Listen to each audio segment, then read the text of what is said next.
Well, welcome everyone. I appreciate you all making time to be here. I wanted to take this moment to kind of give you an update on the work that I've been doing for the past 6 months as I've been getting around the state talking about the budget that I introduced 176 days ago. And yes, I am counting. I've been working day and night to get a deal so that we could make a meaningful investment to fix our roads and to improve our public education. These are problems that are decades in the making, and they're a result of past leaders kicking the can down the road and using school aid fund dollars to fill in gaps in the budget. I've been committed to, since the day that I took office and introduced this budget, to making sure that we don't do that anymore, that we make the change this year in this budget. And I am not going to sign a budget that does not include a real fix. My hope is that the Republican legislature, who's had this budget for 6 months, is going to get serious about putting a viable alternative on the table. That they're going to come to the table ready to negotiate a real solution now so that we can avoid a government shutdown.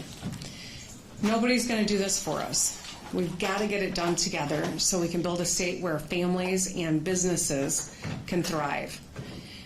I've been hard at work this entire time traveling this great state to listen to people, to understand what a failing infrastructure and a crumbling foundation means to our families and how it's impacting them. 176 days, 6 months since I introduced this budget. I've talked to people from Detroit to Jackson to Marquette to Sault Ste. Marie and everywhere in between.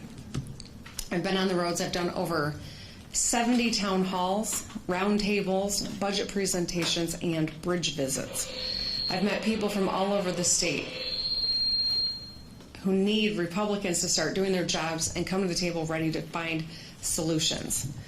This process has been hard and it's been seriously frustrating, but every day I'm on the road, every single day that I'm talking to, whether it's teachers or families or someone who's been sidelined by the terrible state of our roads, I'm reminded what's at stake and what this is all about. I'm going to give you a few examples of that.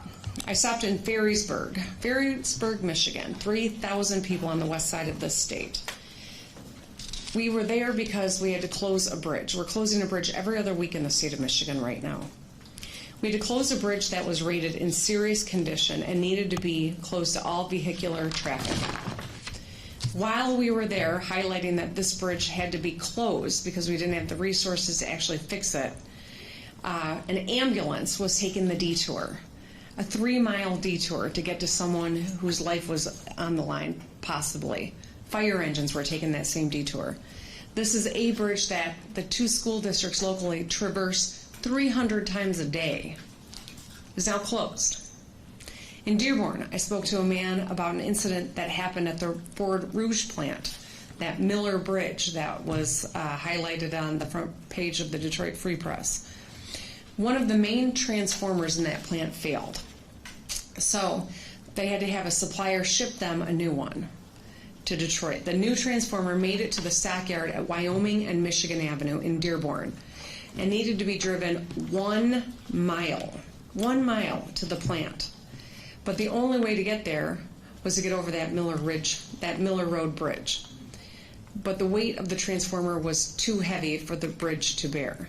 So instead of making the 1 mile drive, they had to bring a special rail car, take it part way, put it on a barge, and get it to the plant. What should have taken 1 hour took 30 days to get a transformer to this, automotive manufacturer. I was in Charlevoix last week, a drawbridge that's gotten stuck 3 times, not just impeding, road traffic, but maritime traffic as well. The alternative route, if that bridge goes down, is 67 miles in this pure Michigan destination, and it's gone out 3 times this year. I was in Macomb County on a peninsula where there are enormous boats, recreation, right? But also a lot of businesses and the sheriff's maritime office. That bridge is 1 grade away from being shut down, and that's a peninsula that there will be no way to get forward and backward to and from. And just this month, I heard from a woman named Jennifer, whose daughter qualified to enroll in the Great Start Readiness Program, but could have been bumped off the list because her school couldn't close enrollment until the budget passed. So as her backup plan, she held a spot for her daughter at the only preschool in her area, which charges $800 a month. Her income is low enough that her daughter qualifies for the GSRP, but she had to figure out how to come up with $800 a month to ensure that her child was able to attend preschool. She told us that she was going to have to take a loan out to pay for it. And I know she's not alone because I hear the superintendents, the teachers, the frustrated parents who know that school is starting or has started and they still don't have a budget and they're 58 days into their school year. They don't know how much they're going to be able to spend per pupil. They don't know what they'll be able to pay their educators. And they won't know until we get a real comprehensive budget passed and signed. Our municipalities and local leaders are also living in uncertainty. The budget I put on the table includes a 3% increase in revenue sharing, money that would be helpful for police and fire to keep communities safe. But again, they don't know what they're working with because the legislature took an extended summer break instead of staying here and getting a budget done. It won't happen. We won't get this done until the Republicans get serious, stop playing games, and come to the table ready to fix the problem. These are the stories, and just a handful of them, that I've heard over the last 6 months that keep me motivated and focused on why I'm working day and night to get this done. Our state is full of people like Jennifer, who would do anything to get her child a great education. The state is full of businesses who are threatened by our crumbling infrastructure and lack of talent. And we are all paying a price for the status quo here in Michigan. So I reject any false ideas that we can continue to do what we're doing and thrive and meet people's needs.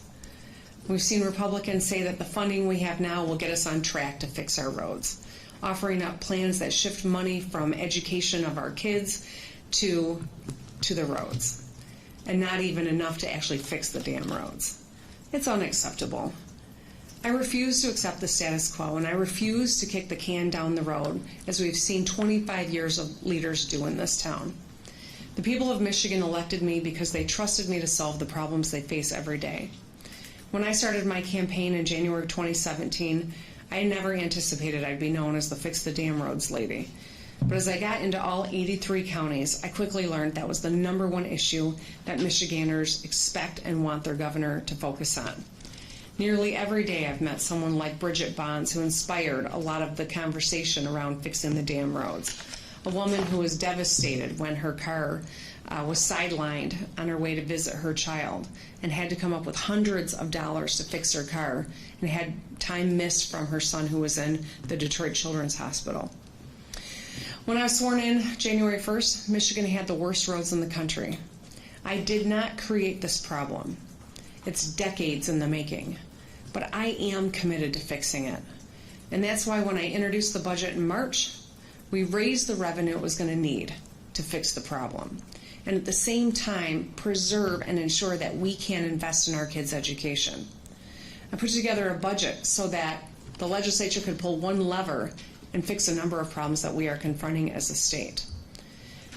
$2.5 billion for roads and infrastructure ends the shell game our leaders have played by stealing money from our kids' schools to shore up budget shortfalls.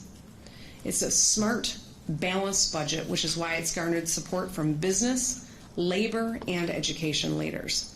Organizations from the Detroit Chamber to the business leaders of Michigan to the MEA to the AFT have commended us for offering bold solutions that actually fix the problems we're confronting. Because they know that when we make these investments, they're investments in our communities and in our families and in our economy. These organizations have faith that together we can build a state where everyone can get ahead. And they're not the only ones. After I heard Jennifer's story about her daughter and the potential $800 cost to her education, I posted about it on Twitter. A week later, she called to tell us that the thread inspired confidence in the board of Genesee County Great Start Readiness Program that they'll ultimately have the funding they need to start on time. They were confident that when we fight for our students and for our parents and for our communities, we all win. Now Jennifer can send her daughter to preschool without stressing how she'll pay for it. But we have to deliver, not just for her child, but for all the children of Michigan. When we rebuild our roads, improve public education, and clean up our drinking water, we can show the world that Michigan is the place where everyone can thrive.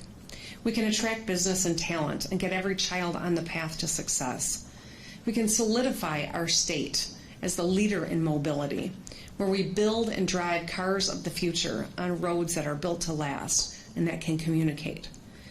But we got to start now. There is no time to waste. If we keep kicking the can down the road, like Republicans have suggested, the problems are only going to get worse. Bridges like the one in Ferrysburg that emergency vehicles and school buses rely on every day will fail, shut down, or even collapse, which is the worst nightmare. Businesses like Ford will have to waste hundreds of thousands of dollars working around our crumbling bridges to transport their goods and necessary equipment. Moms like Bridget will shell out hundreds of dollars, if not thousands, just to take care of her family and to get ahead. We're working night and day. I have been here. I have not left because this is critical for us to get it done. I'm at the table and I'm ready to negotiate, and I am working to make sure we have a deal and avoid a shutdown. But it's time for the Republican-led legislature to get serious, to get back to work, to stop screwing around, and to get it done. With that, I'd like to open it up for questions. Governor, are the Republicans Is the number still negotiating? 2.5 billion? Is that the drop dead number? Is that new revenue the linchpin for you to sign a budget? $2.5 billion is what it costs. That's what it's going to cost to fix the problem. That's what I introduced in my budget because I know that the public is tired of politicians that lie to them or pretend that the problems aren't real when they're feeling it every day in terms of the bills they're confronting by fixing their cars to keep them on the roads. $2.5 billion is what study after study has said. It is really the number. And I know that if we don't make a meaningful change in the trajectory right now, that it will be $3.5 billion in just 3 years. And so the cost continues to go up, but most importantly, the danger continues to increase. I saw a picture on Twitter where someone put a toilet in a pothole. I mean, a new visual about how crappy our roads are, I suppose. But the fact of the matter is, we have to have a real solution. This pretending that money's in a budget that they couldn't find the last 8 years of complete Republican control, but now is supposedly theirs, phony. I'm not buying it. The public doesn't buy it. We have to get this right, and we have to get it right now. And it's time for them to offer up something that is a legitimate alternative. Saying no is not leadership.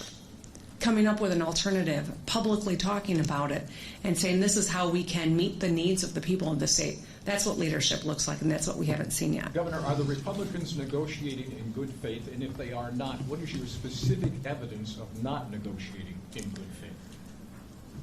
In order to be a legitimate negotiation, you have to come to the table, so you need to be in town. And two, you've got to have a serious alternative.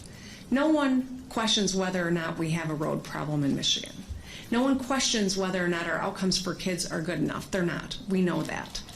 Michigan kids have the same potential as kids anywhere else, and educators are as dedicated as anywhere else. They've been starved and stolen of the resources they need to be successful. So a legitimate alternative has got to be bringing new revenue to the conversation about how we meet our infrastructure needs. It cannot be at the expense of our education system, of our kids, or of our pensioners who work so hard on the front line every single day. Well, the Republicans say they've given you a number of alternatives to pick from. You've refused to pick one. Have they told you what they are, Tim? Have you asked them what their plan is? Have you seen a plan? Have you? I'm asking you, have you? No. Has the public seen a Republican plan? Or is it just we're having these quiet conversations behind closed doors? You know, in order to have a legitimate negotiation, you got to come to the table with something worth talking about. I'm not wedded to every aspect of the plan I put on the table, although I'm confident it's the best plan because no one's been able to put an alternative out there. But I'm happy to sit down if you come serious with something that brings new revenue to actually fix this problem that we're But confronting. why don't you show us what they've shown you, and then the people can decide who's being fair? Tim, I think you should ask the Republican leadership to show you their plan. I think you should do that. Governor, how many people, when you're in your travels around the state, how many people have actually said they were anxious to pay 45 cents a gallon on gasoline? Well, no one's ever said thank you for raising revenue to fix a problem, but they've been grateful when the problem's fixed. I'll tell you this. I wasn't quite sure what the reception would be as I've traveled the state. But you know, after I've gone through the budget decisions that we make, people appreciate that it's an honest solution to a problem we all know exists. Business has embraced it. Business groups that haven't always been allies of mine over my political career have embraced it because they know we've got to fix this problem. It's costing us lost opportunity. It's costing businesses bottom lines. It's costing our ability and undermining our ability to say we are the home of mobility now and into the future.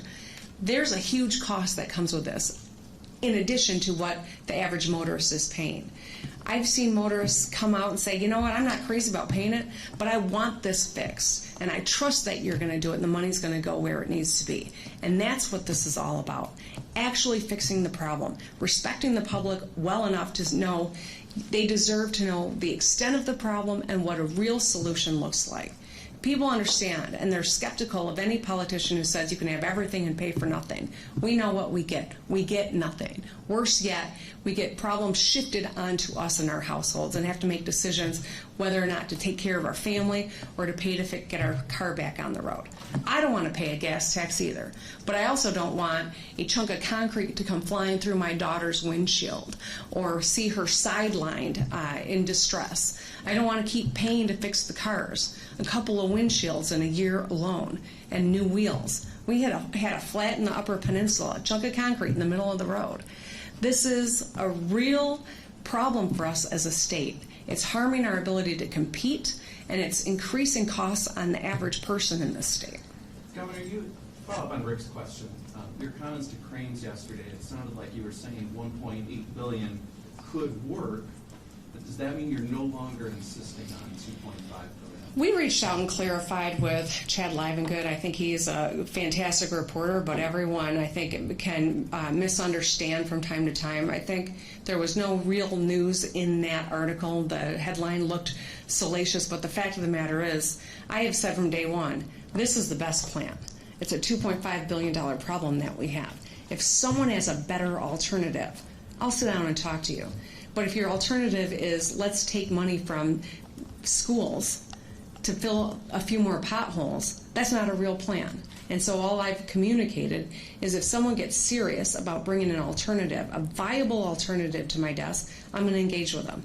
It's got to be $2.5 billion, or less than that is something you could potentially... You get anywhere in the range, and we'll have a good conversation, and we can start, the negotiation process. Is a viable alternative a sales tax on services? So we've seen the legislature kick the can down the road. We've seen them relinquish responsibility and ask the taxpayers to do it themselves, the voters to do it themselves. I think it's too early to say if that is totally off the table or something worth having a conversation about. But all of these little snippets and rumors from around town are not a plan. And that's what I'm calling on the legislature to bring.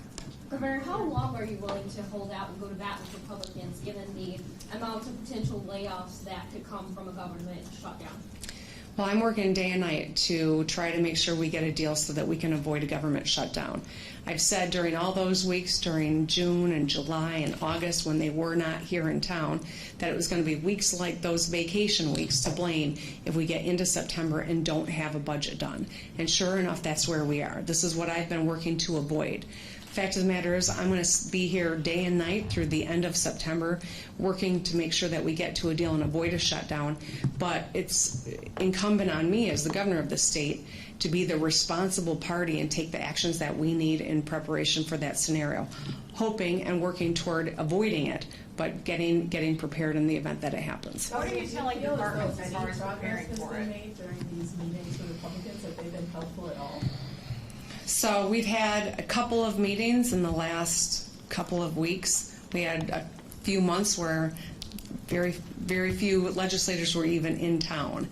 The fact that there's still a dialogue, I think, is probably a good thing. But until there's real substance and there's a real plan that they bring to the table that we can discuss, we have a lot of work to do, and I think there's a lot of reasons to be very concerned. Governor, would you be open to either the MIPSR's obligation bonding idea or extending payment schedule? No. Neither of those? No. Off the table? Off the table. Why are those not serious plans? You say Republicans haven't brought any serious plans to the table. The same reason that Rick Snyder rejected those ideas. They're fiscally bad ideas, and it's taking money out of education to fill potholes. It's not a real solution. There's some kind of confidentiality agreement in the talks with the Republicans. We've heard mention that, we've agreed not to negotiate. I'm just wondering if you would see that as any kind of confidential for them to release the menu of options that they provided to you. I think that it is only a legitimate request and expectation that there's a counter to the plan that I put on the table 6 months ago. They should have even come up with it back right after the Mackinac conference, or in June when they said they would, or in July when they said it was coming, or earlier this month when it was supposed to be out there. Here we are bumping up on Labor Day now with just a handful of days left in terms of what they plan to work. And I think that, releasing a plan or embracing some policy and endorsing it, I think is something that's a legitimate question for you to ask them.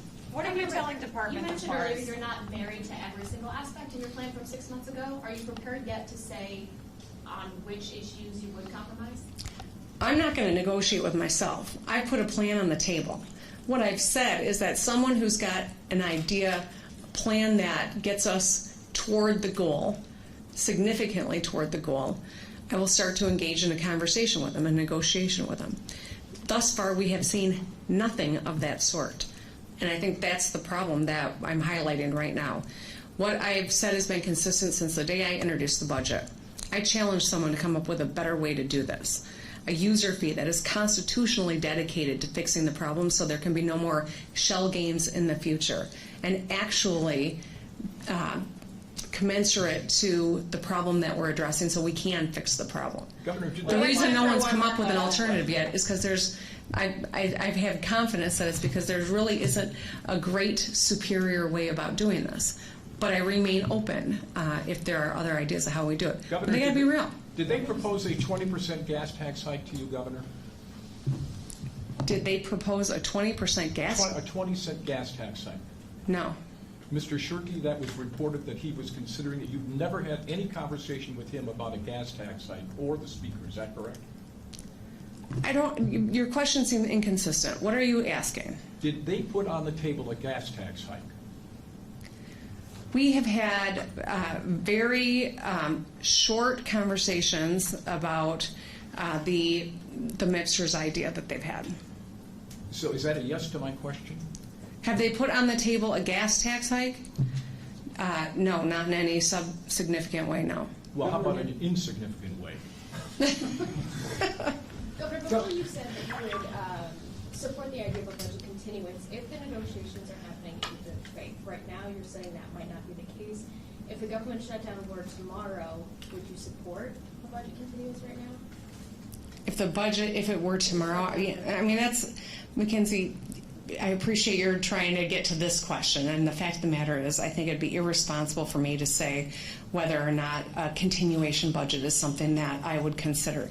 If we've got real negotiations that are progressing, and I think it's in good faith, and we're really getting to a place where we've got the kind of investment we need to fix the infrastructure crisis we have, then that would be a factor. But beyond that, I can't give you with any confidence, an answer, because it's just a scenario that there are too many different pieces of. Governor, Thanks, everyone. That's all the time we have. Have you seen the vaping death in Illinois by any chance, Governor? Did you have any thoughts on that real quick? Sure. So I was listening to some coverage this morning on NPR as well on this subject, and obviously as a parent of teenagers, this is my concern, and I voiced those concerns as I signed the vaping bills, that they had their shortcomings. I think we've got an opportunity to take some bold action to protect our young people, and I encourage you to stay tuned.